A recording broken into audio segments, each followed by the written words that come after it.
Well, the Crime by the Book series continues at the Thomas Crane Public Library this month on Monday, January 22nd from 7 to 8:30 p.m. It's the Honorable Michael Ponser in his new book, The Hanging Judge. He's here right now to tell us a little bit about himself and about this new project. So, Your Honor, good to see you. Thank you for coming. It's nice to be here. Thank you for having me. Absolutely. This is your second book, right? The Hanging Judge was actually my first book, and the second book, the one that's just come out this year, is called The One-Eyed Judge. Oh, all right. Yeah, Okay. so I'm creating, or in the process of trying to create, a series about a judge named David Norcross, who's a federal judge from Western Massachusetts. Ah, a real judge. He's a fictional judge, Okay. David Norcross. So it's an invented judge, but he sits in the same court that I sit in and faces some of the same challenges as a federal judge that I face in my role as a federal judge. I see. Okay. Yes. Can you give us a little bit about your background? Sure. I started my career working in Amherst, Massachusetts, working in Boston for a couple of years doing criminal defense work, and then I moved out to Amherst and had my own practice there. And I became a federal judge in 1984. Wow. It doesn't seem that long ago, but it's getting to be going on 34 years this January.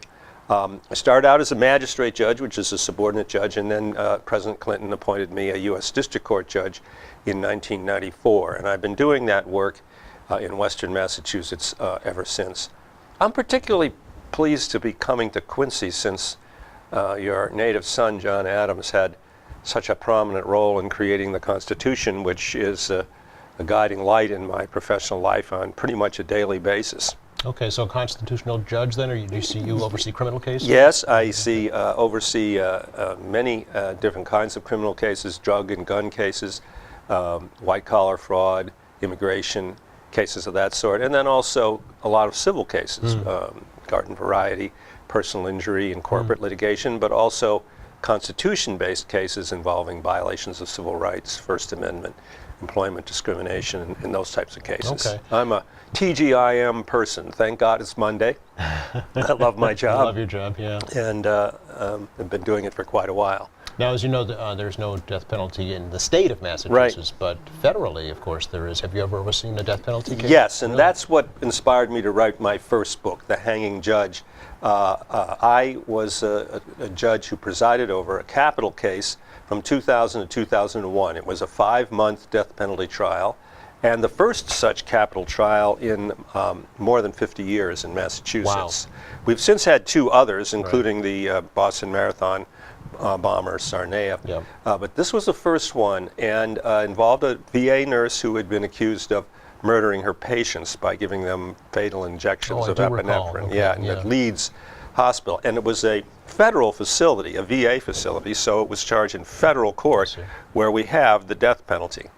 And that experience was such a profound challenge, both professionally, emotionally, and to some extent morally, that it was one of the 2 or 3 most intense experiences I had in my life. It went on for 5 months. It took us a month to pick the jury, and in the end they found her guilty. The jury found her guilty on all the charges, but they declined to impose the death penalty. Okay. And she's in Texas right now, Ms. Gilbert, serving a life sentence without hope of parole. So how did your career as a writer evolve after that? I had been writing fiction since my 20s. Oh. I wrote an entire novel when I was in my 20s about a young boy growing up in the Midwest, which was called When the Bough Breaks. And I had an agent in New York who was quite optimistic that it would sell. It didn't, as sometimes happens. And I continued working on writing fiction over the years.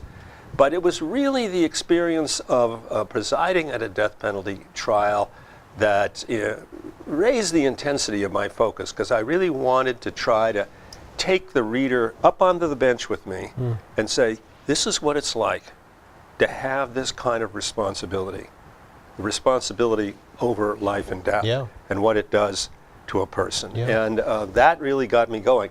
The book, I call it The Hanging Judge because the novel is kind of a double entendre. It refers to a judge who hangs people, but a judge who's also hanging, like a Christmas tree ornament. Okay. So the hanging judge is also himself a hanging judge. Did you so- feel that way during? Yes. Really? You're suspended over all these moral complexities and difficult rulings, and I had nightmares about it Really? as the trial was coming up, and it just required a lot of focus. So you did feel that sort of sense of suspension. Tell us about this latest project, The One-Eyed Judge. Right. Yeah. Well, in The Hanging Judge, the central character is a man named David Norcross. He is a U.S. District Court judge for the District of Massachusetts, which is just what I am. He sits in Springfield, which is what I do. I thought about calling the city where the book was located Gotham or Elm City or something like that, but I thought that was a phony move that everybody would see through, right so through, why yeah. kid around? Yeah. So it takes place in Springfield, and in the first book, Judge Norcross meets his lady love, Claire, who's another character in the book, and their relationship follows the evolution of the death penalty trial. In the second book, we have the same judge, and also Claire appears, and it involves an Amherst College professor named Sid Cranmer. Again, this is an invented character, yeah. who receives a contraband DVD containing child pornography. Oh. And the penalties for this offense of receipt of this material are very stringent. He's a 68 or 69-year-old senior lecturer, senior professor at Amherst, facing a potentially very lengthy prison sentence. And the question is, did he really order that DVD? Or did a jealous colleague or disgruntled student set him up? And the book pursues that plot. Okay.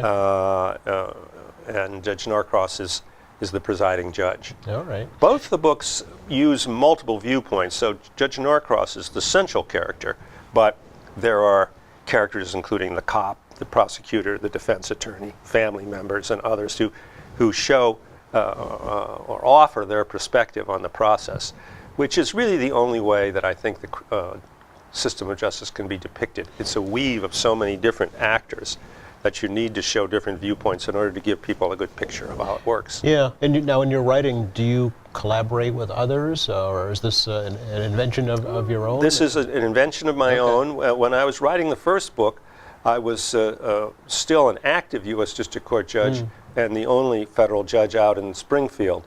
Now I'm what's called a senior judge, and that means I can, to some extent, tailor my docket and cut back on my work, and I have more time for writing. But when I was first writing it, I wrote on Saturday and Sunday mornings from 8:30 to 1. Okay. And if you want to get any serious writing done, even for those 2 days a week, you almost have to nail the door closed and not let anybody even knock, but just keep focusing on it. And it took me 7 years Wow. to write it, find an agent, and get it published. Okay. Yeah. How about the second book? How long did that The second book is a lot shorter. I Yeah. I already had an agent and a publisher who were very supportive, and I also had an editor that I was working with. So in a sense, the question about collaboration is a good one, because I was sending off chunks of The One-Eyed Judge to my editor, and she was giving me suggestions about ways to sort of guide the process, and so it was only about 2.5 years to write the second one. Okay. Yeah. Talk about your presentation here in Quincy. Again, it's Monday, January 22nd, 7 to 8:30. So what's happening that evening? Well, what I'm going to do is talk a little bit more about what it is to be a judge and to have this kind of responsibility, and how I came to write these books, and what I'm trying to accomplish by writing fiction. And then I'm going to read some passages from the book to give people an opportunity to get a sense of the writing style and so on. And then we'll have a discussion. I'm interested in hearing people's questions and input. Some people may have read one or other of the books already and have thoughts, and some people may have questions who haven't. And there'll be copies of the books available. I'm doing this in various places in connection with the publication of the most recent book. And I really like doing it. I always tell people Really? it's so much more fun than putting people in jail. I can't even tell you. So I love giving these book talks, and they're really fun. And as I was saying, it's something that's really a delight to me to be coming to a place like Quincy with the sort of history that it has and doing a reading here at this library. Sure. Well, we look forward to your presentation and wish you the best of luck on your latest project. Thank you so much. I'm looking forward to it too. Likewise. All right. Thanks for coming by. My pleasure. Again, that is A Crime by the Book, and it's the Honorable Michael Poncer, as Monday, January 22nd, 7 to 8:30 p.m. If you'd like to get more information about this or any of the programs at the library, visit their website, thomascranelibrary.org.